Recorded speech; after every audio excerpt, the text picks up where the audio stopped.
What's up, everybody? No, I'm just kidding. Wouldn't it be funny, though, if this was it? If the whole show was this, jumping between this,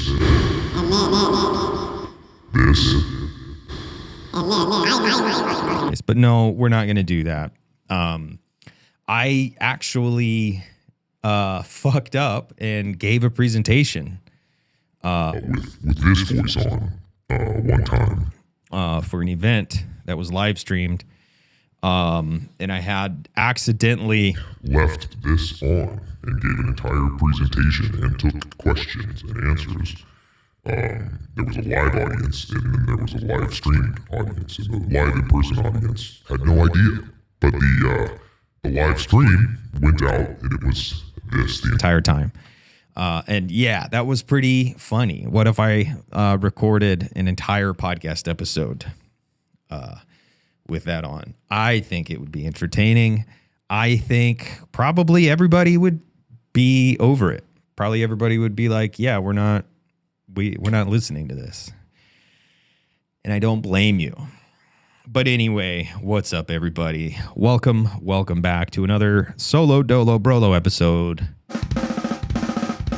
of the Nuance Cast. I'm happy to be here. I'm happy to see you all here. I hope you're all doing well.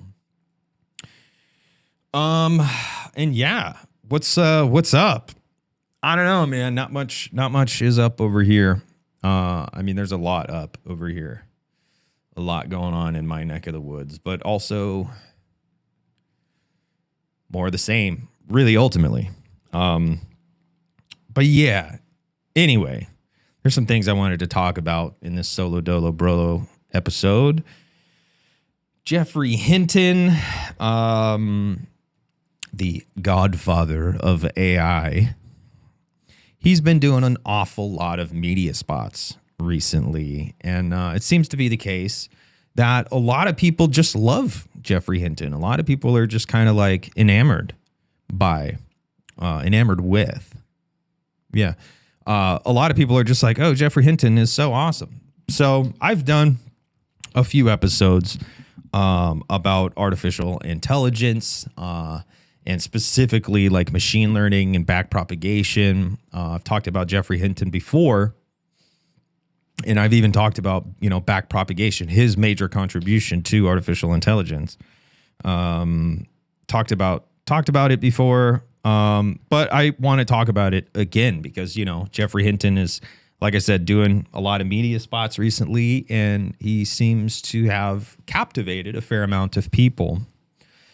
And I'm not really sure what it is he's talking about. I've seen, some thumbnails. I've seen some headlines. Godfather of AI says AI will destroy us all, ? And all this stuff. But from what I gather, having not engaged with it, and not to say I dislike Geoffrey Hinton, I respect Geoffrey Hinton. I've read his work. I've studied, things he's done. It's just this kind of current round of like sensational takes. I'm not really interested in the sensationalism. You have people who are either all hype all the way to the moon, AI is going to save us, or you have people who are all hype in the other direction, full on doom. AI is going to destroy the world. I think I sit in the doomer camp. However, it's more nuanced than that. It's more complex than that, as all things are properly. But it's not all that interesting. So I'm not exactly sure about, what all is being said, but I can imagine, they're calling up Geoffrey Hinton. I don't know, New York Times or CNN or whatever, or all these podcasters or whatever. And they're like, Geoffrey Hinton, can you talk to us about AI? And or maybe he's calling up all these outlets and saying, I want to talk to you about AI. And I can imagine it's basically just like, we're gonna destroy ourselves. We're gonna outmode. We're gonna obsolete ourselves or whatever if we don't do something. So let's do something. I think that's probably the gist of it. So he's, cashing in the alarmism card, I guess. And I'm not really interested to hear what he has to say, oddly. And I've had this conversation with a few people. They're like, oh, the Godfather of AI is out here talking about how AI is going to destroy us. And that's just not interesting to me. I understand why it's interesting to people. I definitely do, but Geoffrey Hinton is known as the Godfather of AI because it was his team that developed backpropagation in the 1980s. The way large language models work is they are trained using backpropagation. So they, deep learning, machine learning, gradient descent, adversarial networks. There's all these, words. Some of them are buzzwords. Some of them are not buzzwords. But machine learning, I guess, is the broad category that we can apply to these things, these LLMs and other algorithms and other, machines. But backpropagation is a method of allowing structures to emerge that can then be put to use. In the 1950s, 1960s AI heyday, when guys were doing what they call good old fashioned AI, GoFi, there emerged, multiple schools of thought on intelligence. What is intelligence? How does intelligence work? And how can we create an artificial intelligence? Artificial intelligence was not a term up until, the 1950s. And after the 1950s, it kind of was the official term for what people had already been doing for decades. Again, I think modern computation really begins with Charles Babbage and Ada Lovelace. You could, Claude Shannon definitely comes into the mix there with kind of information theory.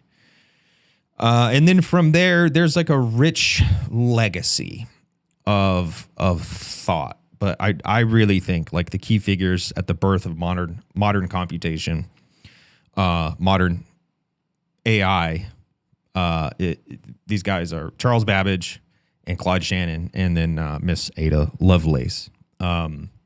But I also think it goes it goes back. It goes back far, far, far. It goes deep, deep, deep into history. You have the story of the golem, which if you don't know that, just Google the golem, Golem. It's a Jewish folklore tale. I think particularly like European Jew, European Jewish. I don't even know if there's like a differentiation between. I don't know. I think there is, but I'm not 100% sure. I almost said it's like the Bolsheviks and the Mensheviks, but no. There's the Ashkenazi, and then there's another kind of. There's another category. I think it starts with M. That's why I thought Mensheviks. But anyway, it doesn't matter. Look up the golem, or go back to ancient Greece. You have Archimedes was out here trying to create robots and trying to instrumentalize tasks and thinking about artificial intelligence.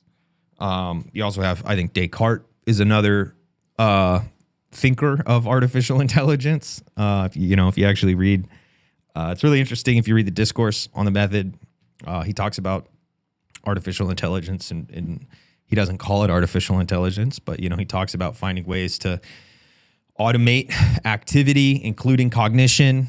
But again, he doesn't particularly specifically say cognition either. But anyway, artificial intelligence. It's kind of a buzzword. It's kind of always been with us. But like the modern version of it goes back to Babbage, Lovelace, Shannon, and then from there, you had the 40s and the 50s. There was a lot of development with computation, and then the 50s. Artificial intelligence, AI, was kind of born, and then from that. We live in the world that we live in today, and there are some people who are AI maximalists. There are some people who are total AI poo-pooers, and there's everyone in between. But Geoffrey Hinton, the schools of thought. So there were kind of differing schools of thought. Some people thought that in order to have an artificial intelligence, you would have to encode meaning, significance, logic. So you would have to by hand write everything you wanted the computer to be able to do, everything you wanted the algorithm to be able to do. You had to encode it manually. And then there was a school of people who thought that structures could emerge kind of between the the symbolic representations themselves. So almost like structuralism from linguistics. It's almost like this Saussurean computer where it's all nothing but an interrelated web of kind of symbols. So there was one school of thought who believed meaning had to be external. It had to come from somewhere, and it had to be kind of imparted into the machine. And then there was this other school of thought who believed meaning could emerge, significance could emerge, logic could emerge. And it's really interesting. Early artificial intelligence, they had things that were called expert systems. And there's actually the early cyberpunk, to say early cyberpunk, I mean, there's some people who think there was only ever, one short wave of cyberpunk, and everything after is derivative. And sure, I mean, you want to talk about like the new wave of British heavy metal and how like heavy metal, there was only ever, Deep Purple was was the only heavy metal band. Everything before it was proto metal, and everything after it was just derivative. There's no such thing as heavy metal other than Deep Purple. You might have people who want to say there's no such thing as cyberpunk other than like Pat Cadigan and Runner. And there's like a handful of this like first wave of cyberpunk writers. Stand on Zanzibar and Sheep Look Up, and the Cadigan wrote Sinners, I believe. But yeah, whatever.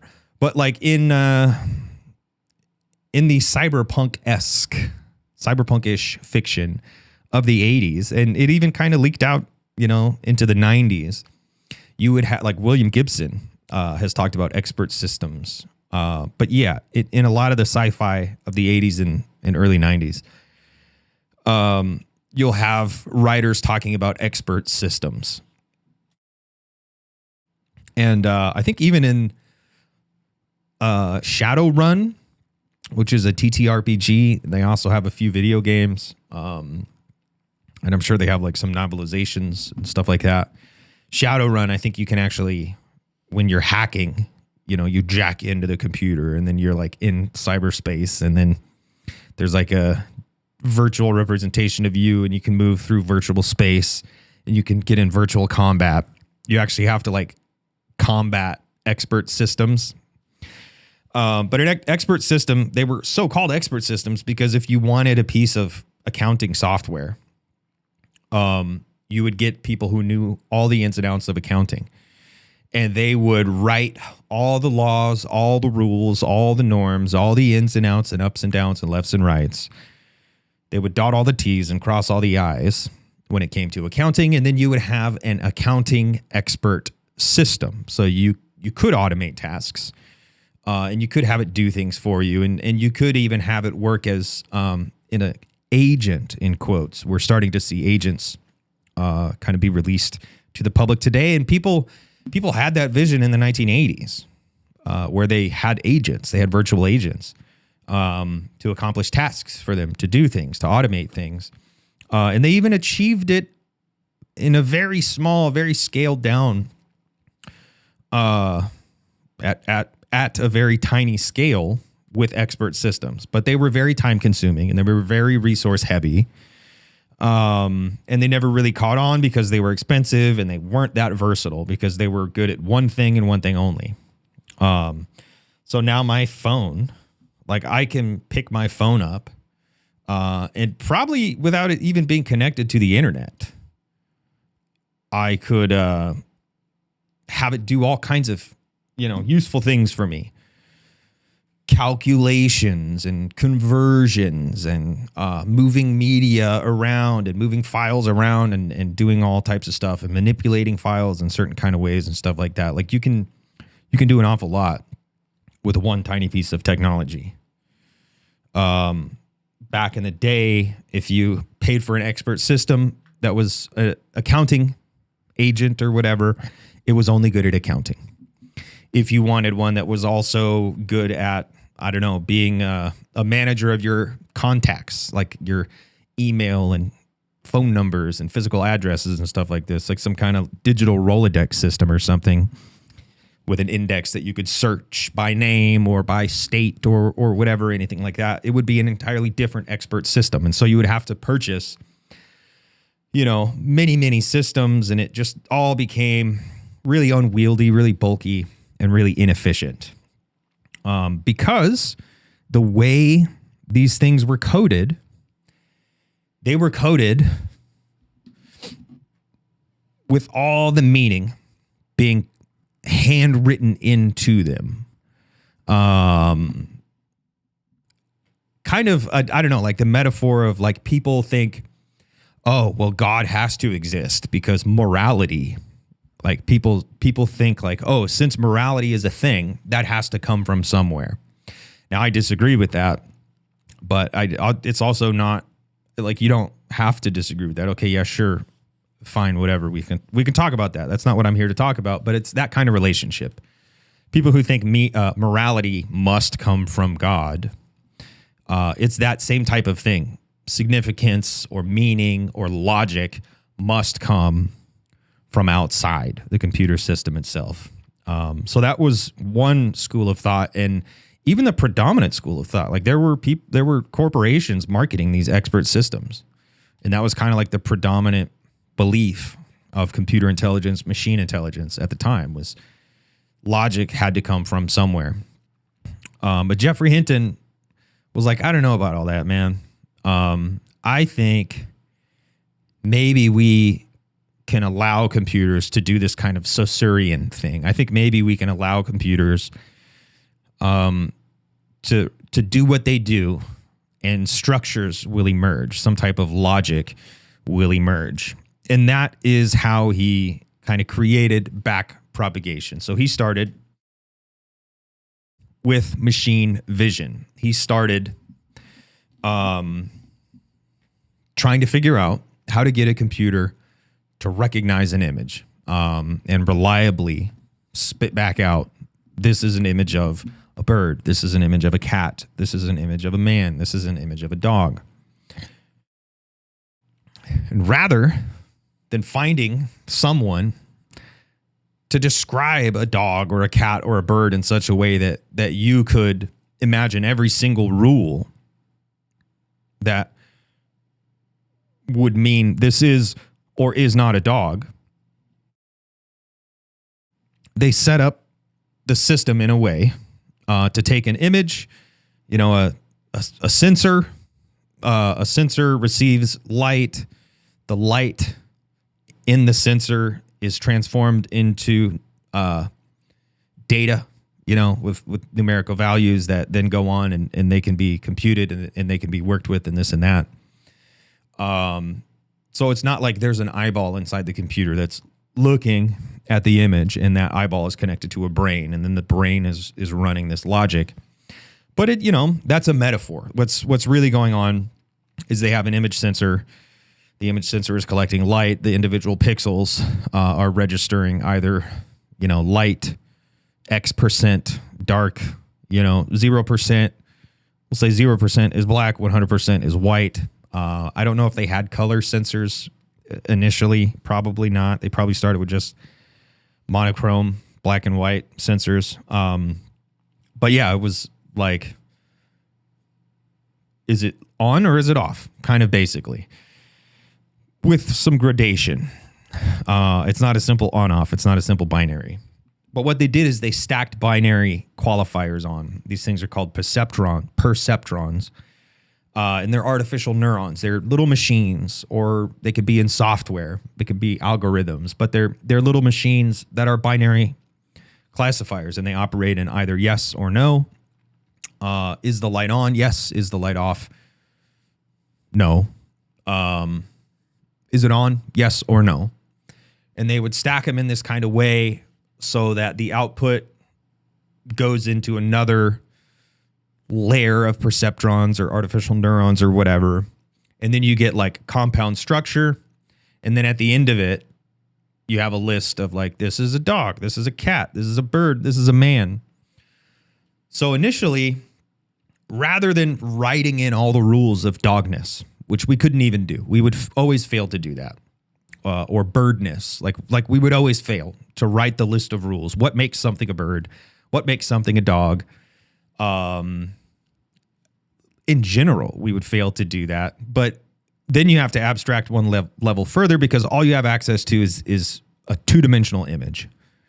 And so thinking of all the rules of every possible two-dimensional image of a dog or a cat or a bird or a man, that would be an impossible task. Geoffrey Hinton was like, yeah, I think maybe let's just try to see if something can emerge.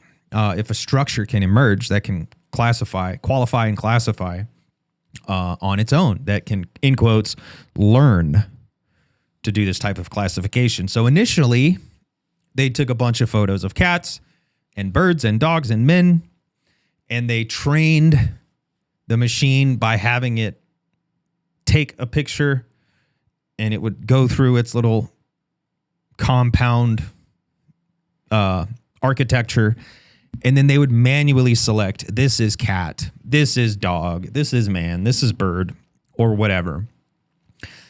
And over time, patterns, structures emerged. You have these binary qualifiers, these on-off, these yes-no conditions, and they're stacked in compounding ways. And then they start running it without being told what it is. And they're, rather than telling it, is this a cat? Or this is a cat, this is a dog, this is a bird. They say, is this a cat? Is this a dog? Is this a bird? When the machine got it right, they kept that state and reinforced that state. When they got it wrong, they, wipe that state and do it again and again and again and again and again. So it was this way to train a machine, to train algorithms, to create emergent structures. So the machine can look at a photo and recognize it is a cat, it is a bird, it is a dog, it is a man, without someone having to sit down and write down the unending list of qualities, of observable qualities, that make something a man versus a dog, or a man versus a woman, or a dog versus a cat, or a bird versus a bat, or any of these things. So that is back propagation. Geoffrey Hinton and his team created that, and that was revolutionary. And that was still very resource hungry, resource intensive. That's why it took 3 decades for it to really become mainstreamed. Although it was being commercially implemented, it was the military was using it. Digital photography, like you had Nikon, Canon, Sony, like they have autofocus in their cameras, and that's all thanks to like computer vision programs and stuff like that, really light algorithms. You had surveillance, states surveillance, all that stuff. So it was being in use. It was just never mainstreamed as like a mainstream consumer product. Until, golly, was it 2013 or 16? I can't even remember now. But there was a guy who worked at Google who kind of figured out a way to do the same thing that Hinton did with computer vision, to do that with natural language, or to do it with spoken, or rather written language. But they basically did the same thing, where with computer vision, there's, numeric value from the image on the sensor, like the actual thing that's happening in front of the sensor is converted into data, into, numeric values that the computer ingests and then does its little thing. I think it might have been 2013, but I'm not sure. And I can't remember the guy's name, and I can't remember the name of the project. I should have looked all this up before I started talking. But he basically created the architecture to do this with natural language. And basically, you take, instead of taking an image and allowing structures to emerge, you take text and allow a structure to emerge. But it's the same thing. Like, and you're always getting that human reinforcement on the back end for the pre-training, to say like, yes, this is significant. Yes, this is meaningful. Yes, this is coherent and legible and all this stuff. The language, or the text, the text that's being analyzed is broken down into numeric values, and then it uses gradient descent, which is pretty interesting. I did a episode kind of talking about that, but also kind of failed to explain it. But it's all like numerical values and how they relate to one another. It's very Saussurean. I doubt many, I'm sure some of these guys have, but I doubt many of these guys have read Saussure. But it's all like this interrelated web. There is no outside, and there's nothing, real or external or whatever. It's all there. It's all a self-contained system. Or whatever, and it's a system, it's a web, it's a system of connections. But that's going on with large language models. Basically the same thing. Back propagation.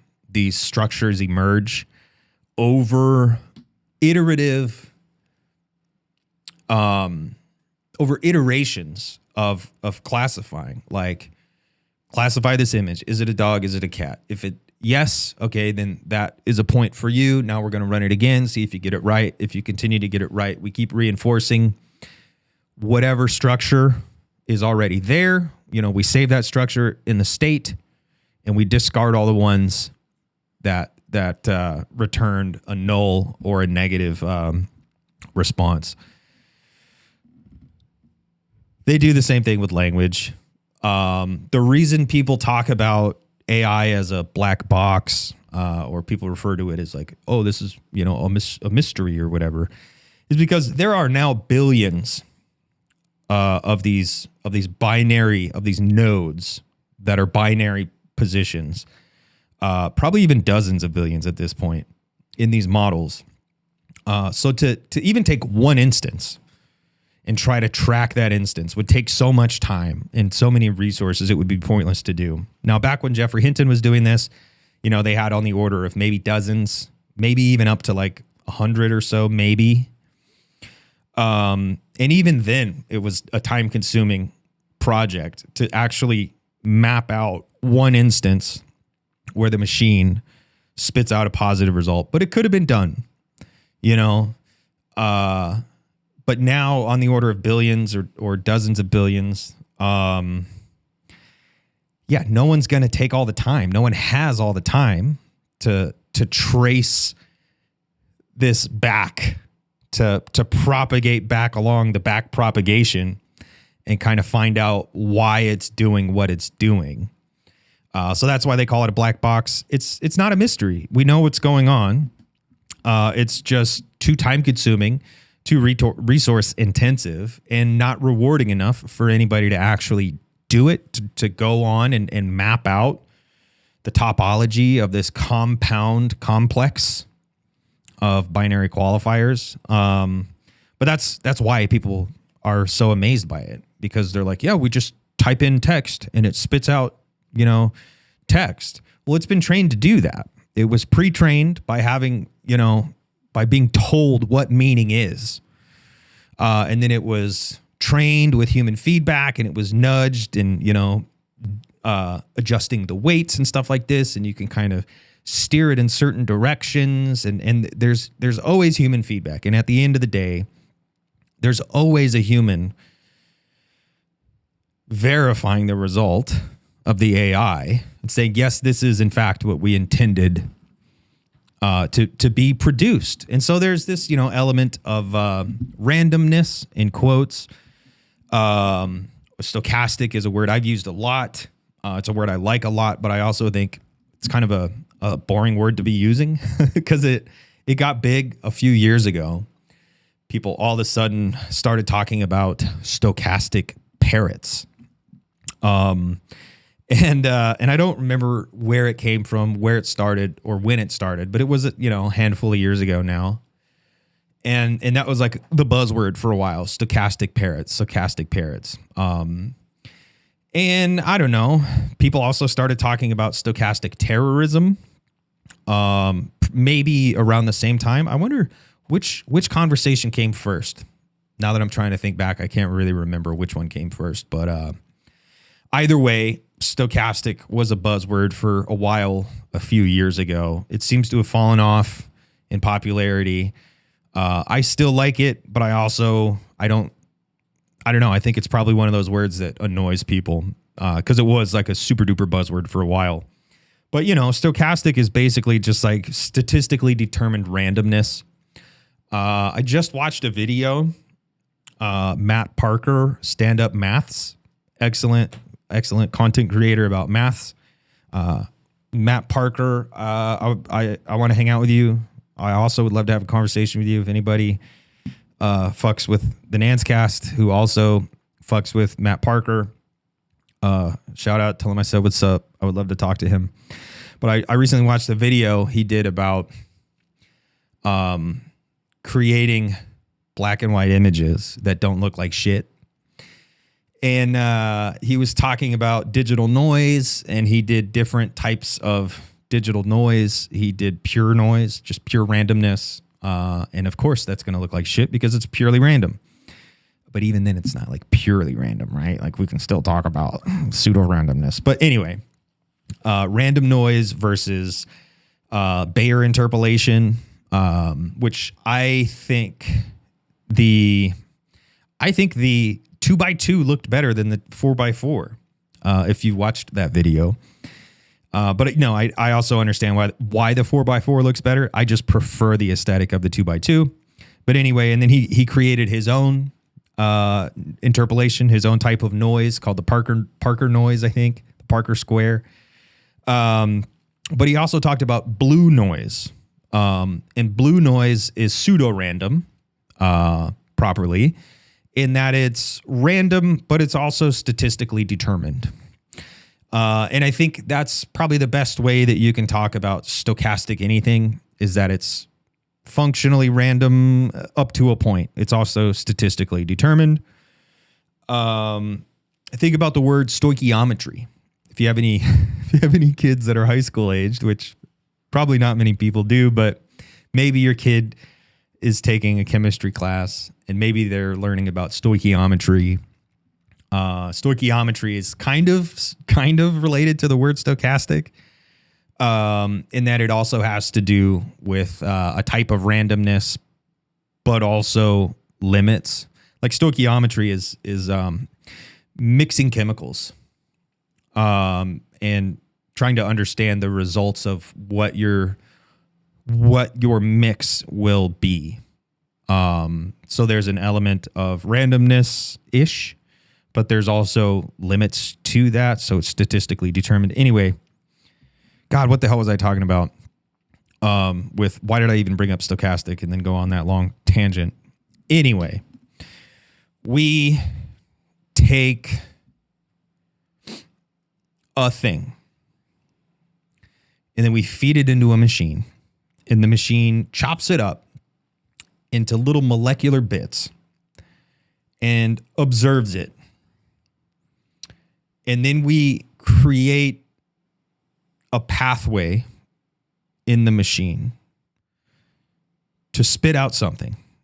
So it takes an input, chops it up into little molecular bits, and it outputs something. That's what all these machines do.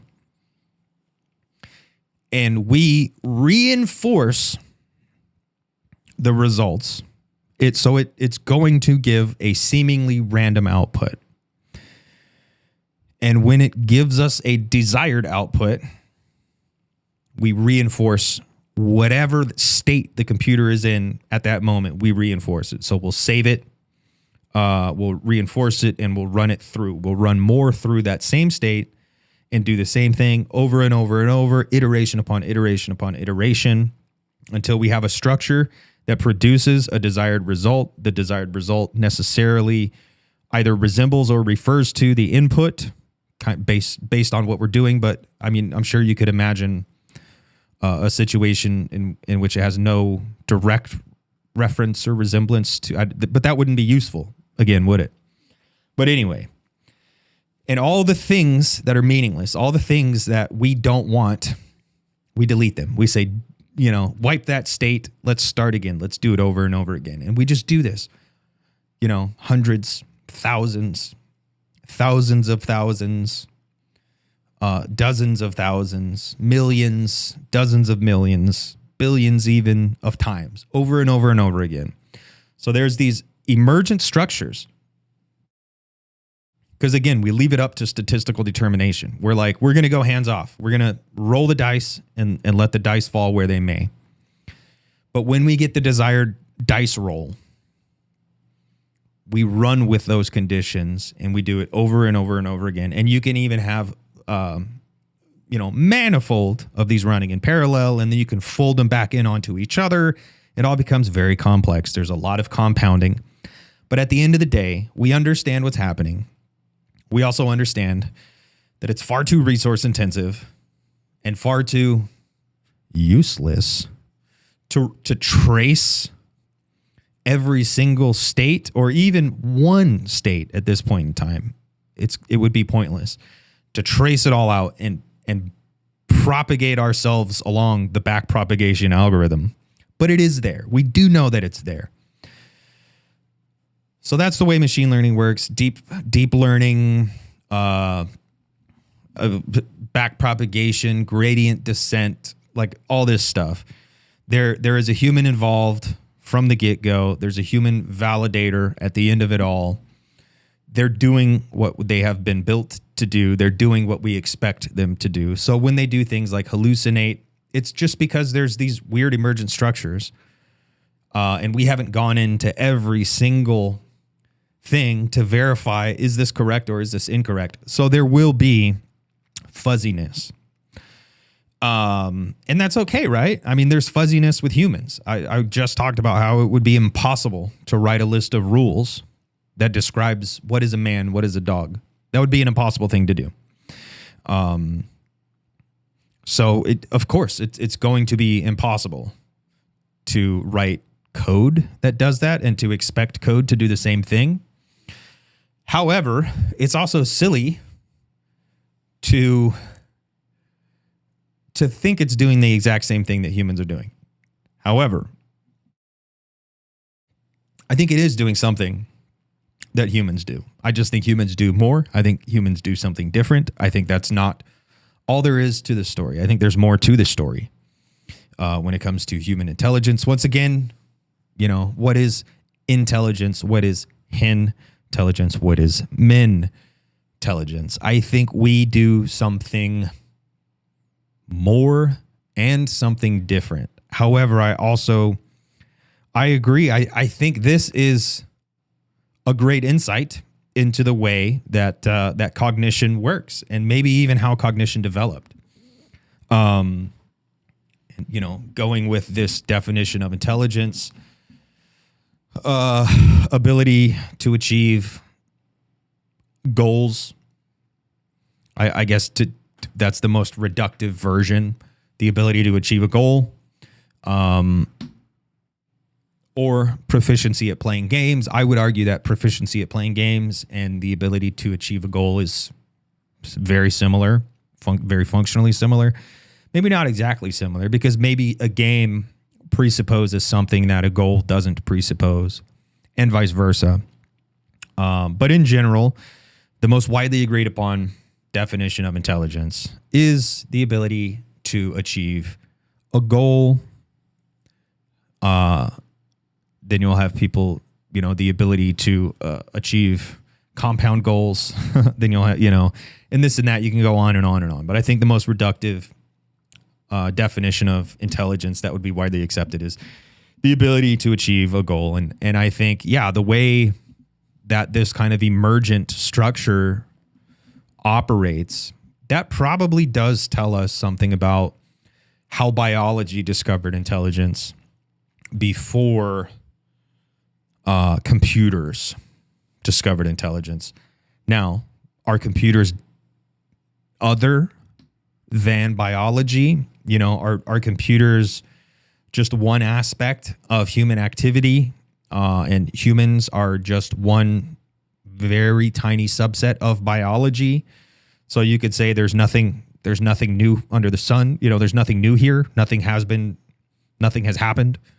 Biology discovered intelligence, and computers are just part of what humans do, and humans are just part of biology, and so therefore it's nothing new. I don't know.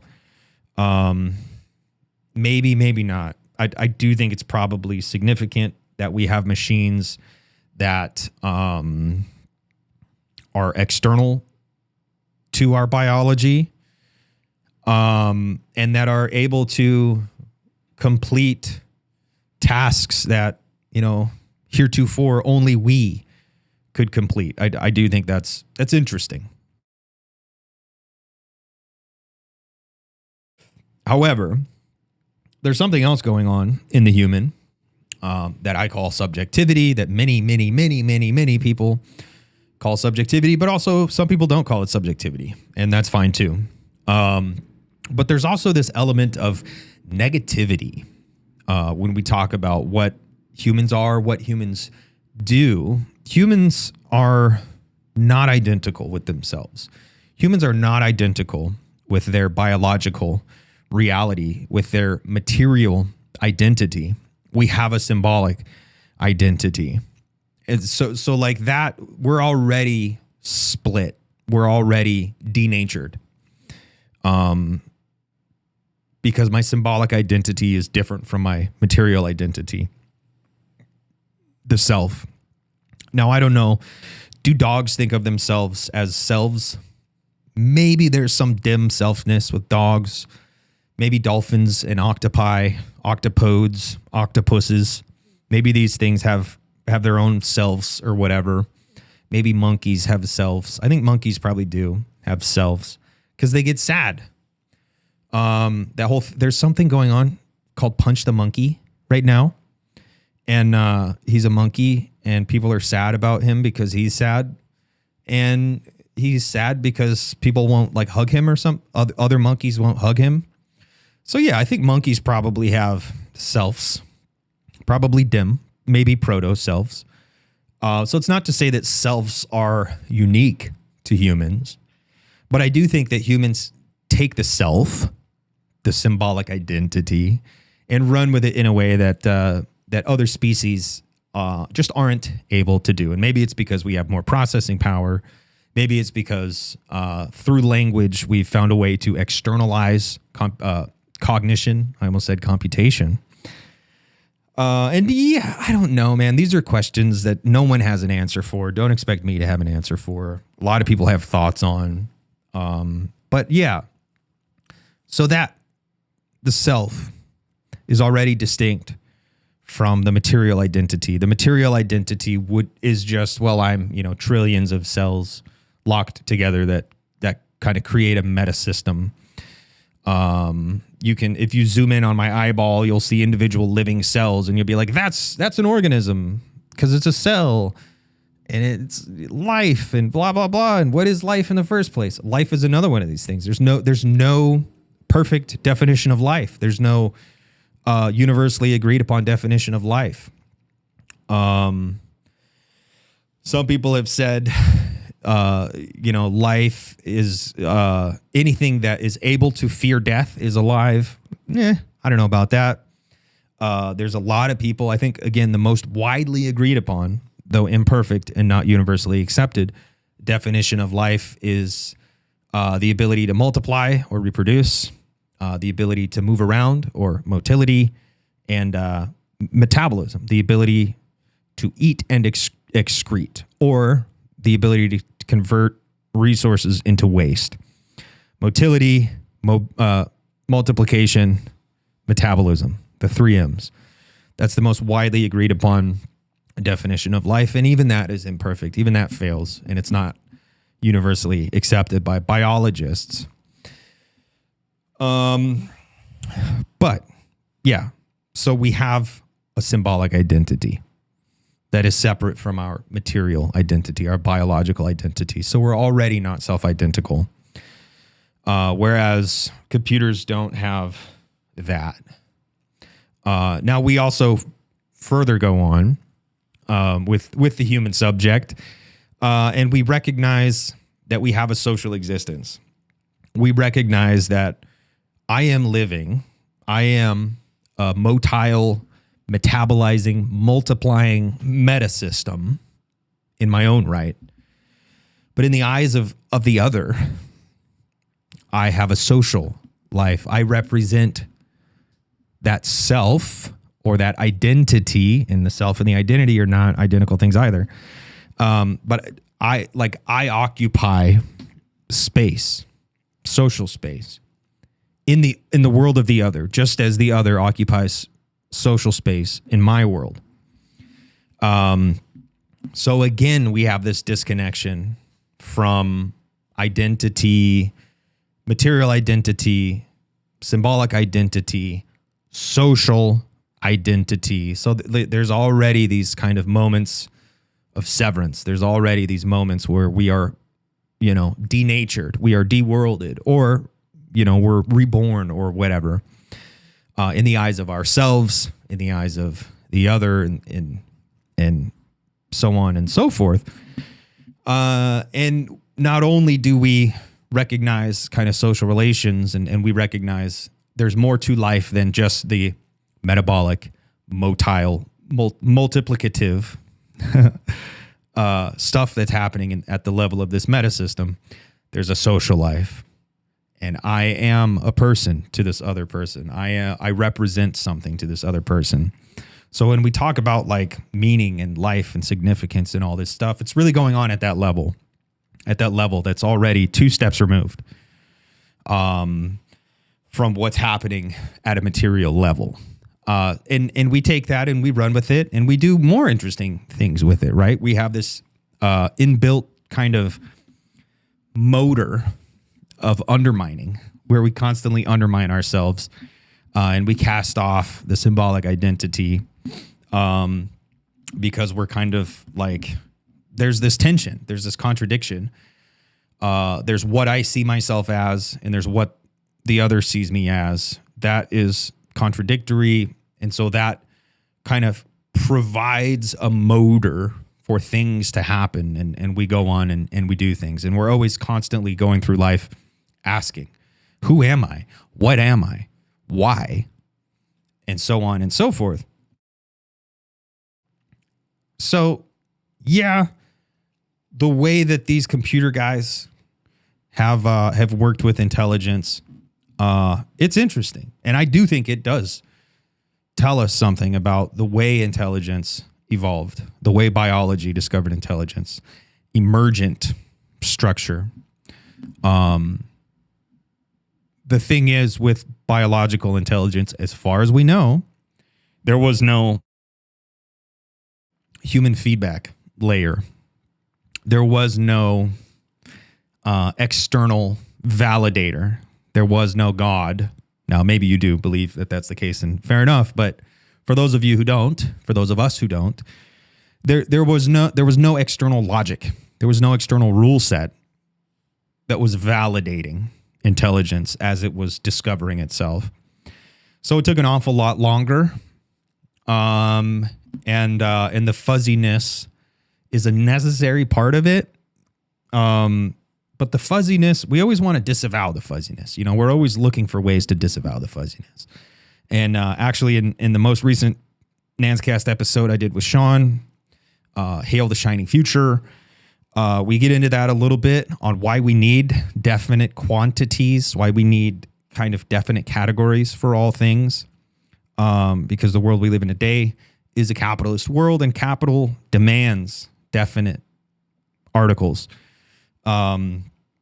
There's no room for nuance. There's no room for complexity. There's no room for gray areas when everything has to be a commodity. So what capitalism did is it came into this world and it eradicated everything, and it replaced everything with exchange value. And not everything, I'm being hyperbolic, and it didn't actually eradicate anything. That's therein lies the rub, my friends. It didn't actually eradicate anything. However, it also very much did eradicate everything. And that's the contradiction we're trying to figure out. That's the contradiction we're tarrying with here in modernity.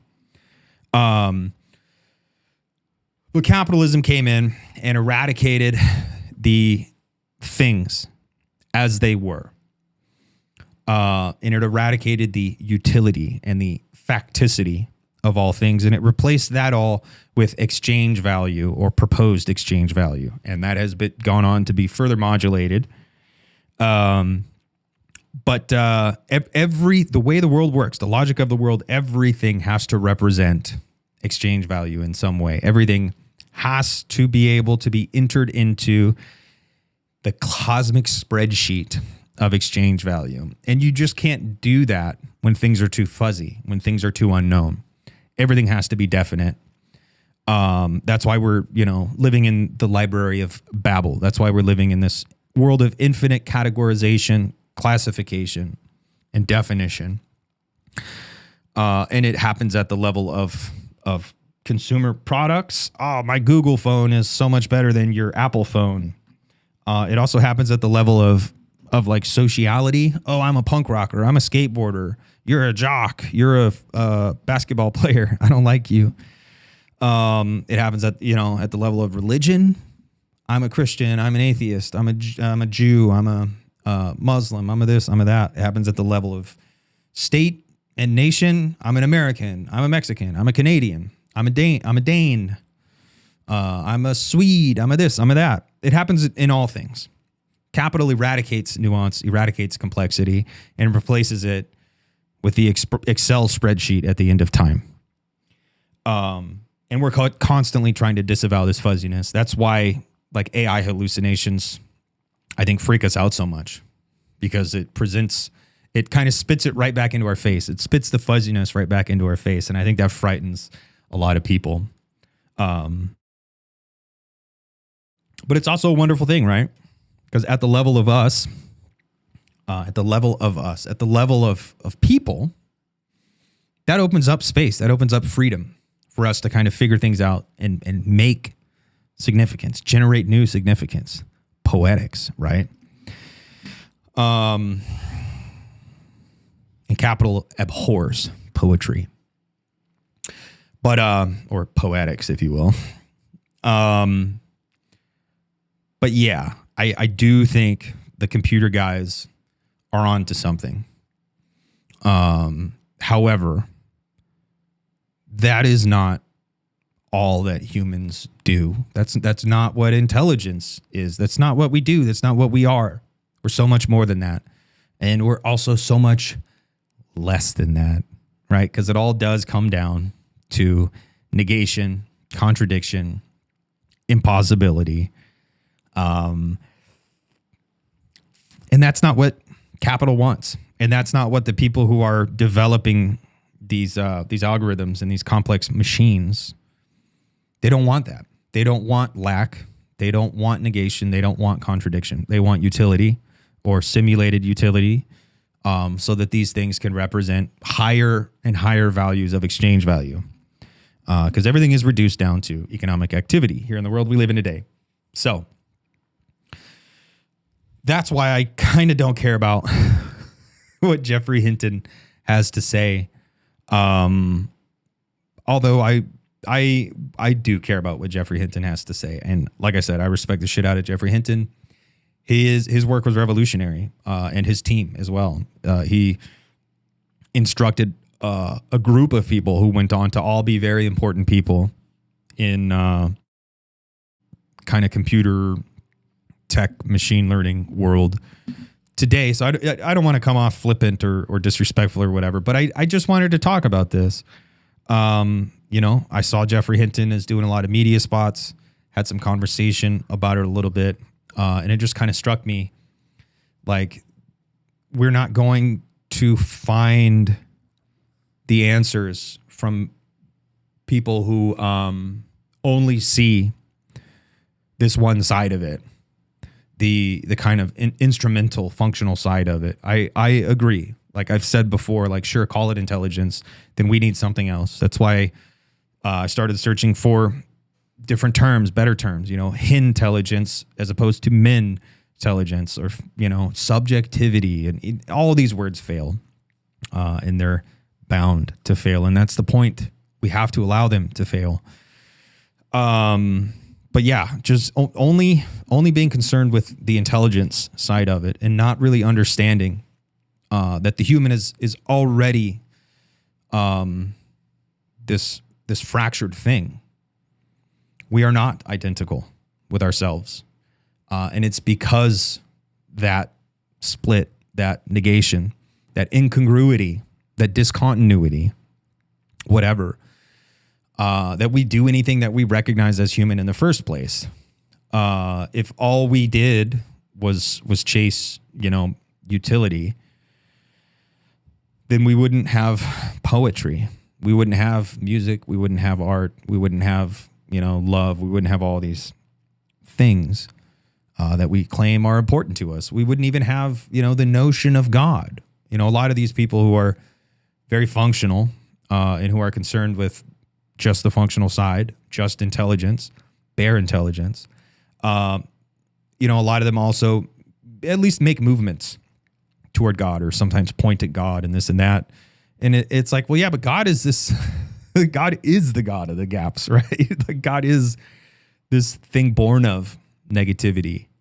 So that just strikes me as a bit amusing that these people who have already totalized the world and instrumentalized the world also imagine that there's an outside. I don't know, man. It's like we're living in this emergent structure, but you can't take up the emergent quality of it all. You're like, no, but it still has to have had to come from somewhere. It's like, okay, man, sure. I don't know. And I don't have answers to those questions either. And they're not that simple. They're not that reductionistic. I'm being hyperbolic. I'm being reductionistic because it is what it is, because I don't have the time or the resources to deal with all those questions. So I'm not trying to be flippant or disrespectful to anybody. I'm really not. It just, I don't know. It struck me. Like I said, Geoffrey Hinton is out there doing a bunch of media spots. I think it's important that we concern ourselves with these notions: intelligence, subjectivity, life, meaning, love, joy, happiness, completion, blah, blah, blah, all these things. But I don't think the answer is going to come from the guy who just makes tools. You have to find someone who is aware of the negation that these tools themselves present or deal with or whatever. Like I said, I'd love to talk to Matt Parker. I would also love to talk to Geoffrey Hinton. Shout out Geoffrey Hinton. Somebody email him and tell him to hang out with me and Mikey for an afternoon. That'd be a wonderful afternoon. And any of these guys as well. And I do intend to reach out to some of these people, not Geoffrey Hinton, but I do want to reach out to more people in the kind of computer tech world or whatever, because I think we need more crossover from whatever the fuck it is I talk about and think about. And the computer tech world, because I think the real problem is not that we're going to create Skynet. Maybe we'll create Skynet. I doubt it. I think it's far more likely that we'll just deplete all our resources before Skynet is ever realized. And it's not that we're going to automate everything and put everybody out of work and that'll be the end of the human race or humanity as such or whatever. I do know that the massive automation and the massive upheaval that's going to happen economically will be huge and important and catastrophic even. But that won't be the end. The real problem with AI, the real problem standing standing across the highway, barring us from the future, I think is objectification. Ways in which we are coming to imitate objects ourselves, ways in which we are coming to imitate the machine. And that, read the piece Mikey and I wrote, Enjoy Your Surveillance.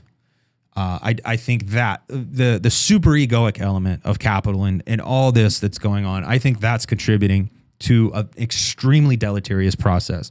And I think that will be the end of humanity, if anything is the end of humanity. I don't think it'll be, killer robots from outer space, or killer robots from labs in Northern California or China or any of these places. And I don't think it'll be complete economic destruction of us, although I do think it is going to be catastrophic. Not might be, not could maybe be. I think it is going to be catastrophic for us, and we must find some way to deal with it. But even that won't be it. The real problem is just like PKD tried to warn us in Do Androids Dream, more human than human. That's what he was tapped into. Like we are becoming objects. That's the real problem. That will be the real end of humanity as such. It's not that we're, creating Skynet or the Decepticons are going to come destroy us and enslave us. I mean, these things all could happen, very much so. But even then, I think, humanity would find a way to carry on, just like Jeff Goldblum. Life finds a way. I think humanity will find a way. But no, I think the real danger in all this stuff is this superegoic objectification.